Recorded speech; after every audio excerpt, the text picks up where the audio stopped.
noite, dependendo do local de onde nos estão ouvindo hoje no nosso estudo. E sejam muito bem-vindos ao GEP.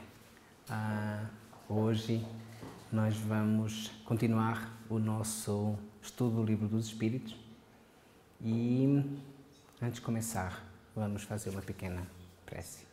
Fechando os nossos olhos, agradecendo à espiritualidade amiga e benfeitora, aos nossos mentores, aos nossos anjos guardiães, aos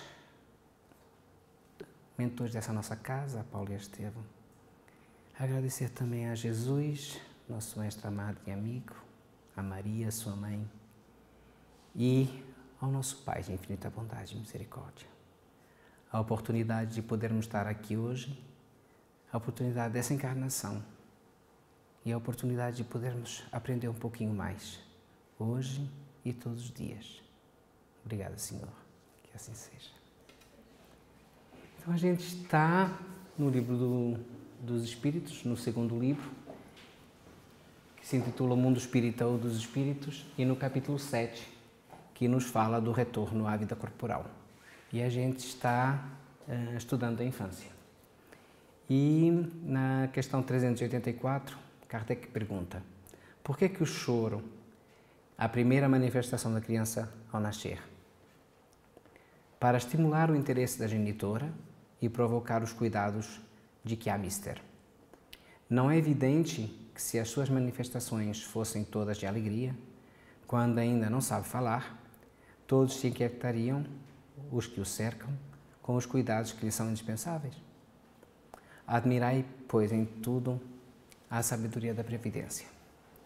Verdade que todos nós sabemos que o choro de uma criança ao nascer é não só, como os espíritos respondem, um chamado de atenção, mas é também uma necessidade física. O bebê vem de dentro do corpo da mãe, onde esteve durante 9 meses, normalmente, se não o tempo que ele esteve, dentro de água. O sistema de respiração que ele tinha não era um sistema que nós temos hoje, não utilizavam os pulmões. Portanto, é necessário que haja esse choro e a primeira lufada de ar para que realmente os pulmões que dentro do ventre da mãe estão ligeiramente atrofiados porque estão dentro de água, recebam pela primeira vez o ar e recebam pela primeira vez o contacto do oxigênio na Terra. Mas João Nunes Maia nos escreve através do Espírito Miramês o seguinte: muitos pensam que o choro é comportamento negativo, mas nem sempre. As lágrimas são o afrouxamento dos nervos e podem criar ambiente de muita tranquilidade. Dependendo do motivo por que se chora, elas têm muita utilidade. Mesmo com o adulto, o choro é uma terapia. Quando está enredado em opressões, o choro alivia, bem como atrai para junto de si companheiros em socorro, aliviando mais rapidamente a dor interna, o que por vezes não é aconselhável. Ou seja, o choro não só, até Jesus dizia, quando a gente chora que será atendido, essa é uma das máximas.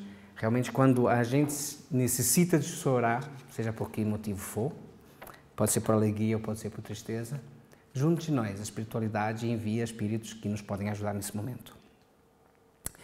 Na utilidade que impõe o corpo, quando a criança chora pela primeira vez, os órgãos que está recebendo são também testados, como faz quem no mundo instala uma rede de microfones para uma festa. Tudo tem o teste em primeira mão. A criança, quando chora, chama a atenção imediatamente da mãe e de todos os que o cercam. E eles logo avaliam se torna de dor e cuidam dela. Como a sabedoria de Deus é grandiosa. O choro do bebê é o recurso de linguagem da criancinha e a mãe é hábil na interpretação do que ela deseja.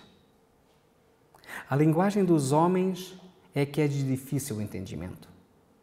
Quanto mais sábia a criatura, menos ela conversa E quando fala, expõe o certo com suavidade, fazendo com que todos entendam a sua fala de luz. Os seus sentimentos criam imagens que aquele que ouve assimila com facilidade. Eu adorei essa parte, essa frase. Eu acho que vou começar a passar a vida calado, porque aquele que é mais elevado é aquele que fala menos. Porque ele fala através das suas ações, dos seus atos, da sua forma de viver, da sua forma de agir. E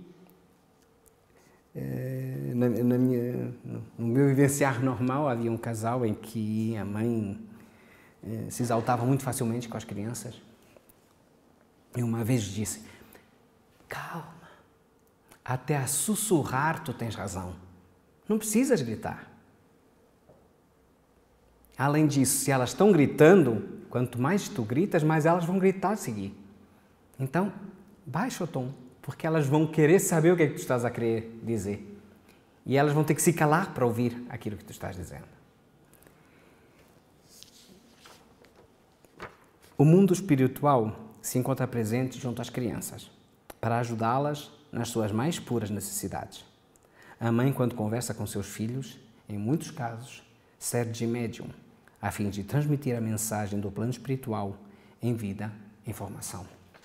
E esse é um conselho que eu dou para muitas mães que possam estar ouvindo e que sejam mães de primeiro dia. Um dos conselhos que o Espiritismo nos dá, mesmo em crianças recém-nascidas, crianças de muito tenra idade, que não entendem nada e que, no entanto, têm crises de choro, têm pesadelos, acordam à meia da noite, têm problemas como quase todas as crianças têm. O meu conselho é, à noite, na cama quando deitam a criança, conversem com ela. Vocês podem achar que a criança não está entendendo nada. Engano, puro engano. A criança é um espírito evoluído como todos nós. A criança, no corpo dela, não está conseguindo falar como nós, ouvir como nós, ver como nós, mas o espírito está desperto.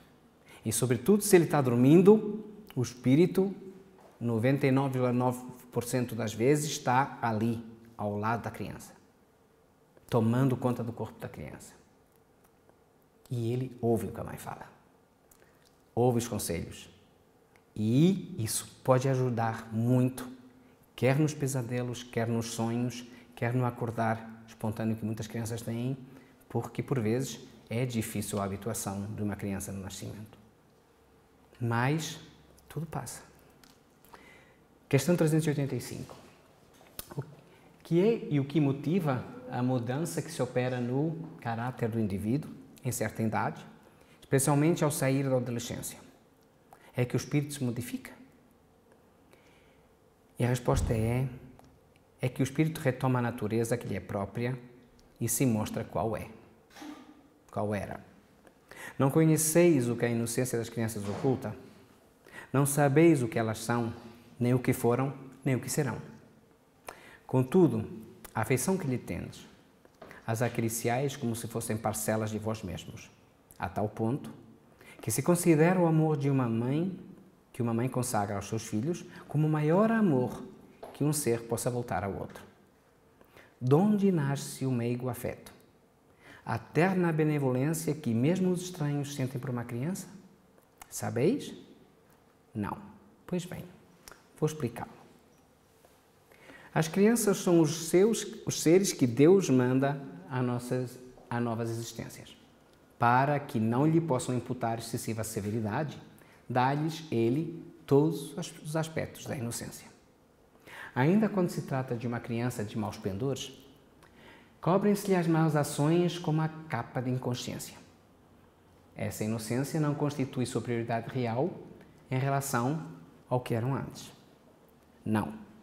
É a imagem do que deveriam ser e, se não o são, o consequente castigo exclusivamente sobre elas recai. Não foi, todavia, por elas somente que Deus lhes deu esse aspecto de inocência. Foi também e sobretudo aos seus pais, de cujo amor necessita a fraqueza que as caracteriza. Ora, esse amor se enfraqueceria grandemente à vista de um caráter áspero e intratável, ao passo que, julgando seus filhos bons e dóceis, os pais lhe dedicam toda a afeição e os cercam dos mais minuciosos cuidados. Também sabemos de que todas as crianças que nascem neste momento na Terra e que têm nascido nos últimos tempos não são espíritos primitivos, não são a primeira vez que vêm à Terra. Portanto, já cá estiveram, sabe lá Deus quantas vezes, como nós, e por isso, muitas das vezes, em todas as famílias, vêm crianças que nos são queridas, mas também podem vir crianças que nos são adversárias e que por vezes são adversários, grandes adversários de outras vidas, que a espiritualidade nos coloca exatamente na nossa família como nosso filho, para que a gente ame. E quem nunca leu pode ler um livro de Francisco Cândido Xavier, de André Luiz, o Missionários da Luz. E nos Missionários da Luz conta exatamente a história de um casal que no livro Missionários da Luz fala sobre a gestação, de como se passa a reencarnação. Eles falam de um casal em que vai vir como filho deles um adversário de outra vida. E os pais, a primeira reação que têm quando veem que, num sonho, quando veem que é ele, dizem, não, a gente não quer. E depois de algumas conversas no plano espiritual, eles aceitam que essa criança venha ao mundo. A mãe. O pai tem alguma relutância e demora a aceitar. E dizem os espíritos que, inconscientemente, a mãe não engravidava porque o pai, inconscientemente, controlava os espermatozoides para não fecundarem a mãe. E só quando realmente o pai, em sonho, foi conseguido e convencido a aceitar aquele filho, que era um adversário grande, aí ele veio. Portanto, as crianças vêm bons e dóceis para que os pais aprendam a amá-los, porque senão não conseguem. Desde que, porém, os filhos não mais precisam de proteção e assistência, que lhe foram dispensadas durante 15 ou 20 anos, surge-lhes o caráter real e individual em toda a sua nudez. Conservam-se bons se foram profundamente bons, mas sempre irisados de matizes que a primeira infância manteve ocultos. Como vedes, o processo de Deus são sempre os melhores e quando se tem o coração puro, facilmente se lhes aprende a explicação. Com efeito, ponderai que nos vossos lares possivelmente nascem crianças cujos espíritos vêm de mundos onde contraíram hábitos diferentes dos vossos. E dizei-me como poderiam estar no vosso meio esses seres, trazendo paixões diversas das que nutris, inclinações, gostos, inteiramente opostos aos vossos. Como poderiam enfileirar-se entre vós, senão como Deus o determinou, isto é, passando pelo tamiz da infância? Nesta se vêm de confundir todas as ideias, todos os caráteres, todas as variedades dos seres gerados pela infinidade dos mundos em que medram as criaturas. E vós mesmos, ao morrerdes, vos achareis num estado que é uma espécie de infância entre novos irmãos. Ao volverdes à existência extraterrena, ignorareis os hábitos, os costumes, as relações que se observam nesse mundo para vós novo. Manejareis com dificuldade uma linguagem que não estáis acostumado a falar. A linguagem mais vivaz do que é agora o vosso pensamento. A infância ainda tem utilidade. Os espíritos só entram na vida corporal para se aperfeiçoarem, para se melhorarem. A delicadeza da idade infantil os torna brandos, acessíveis aos conselhos da experiência e dos que devam fazê-los progredir. Nessa fase é que se lhes pode reformar os caráteres e reprimir os maus pendores. Tal o dever que Deus impõe aos pais, missão sagrada de que terão de dar contas. Assim, portanto, a infância não só é útil, necessária, indispensável, mas também a consequência natural das leis que Deus estabeleceu e que regem o universo. E obrigado pela vossa atenção. Até a próxima vez.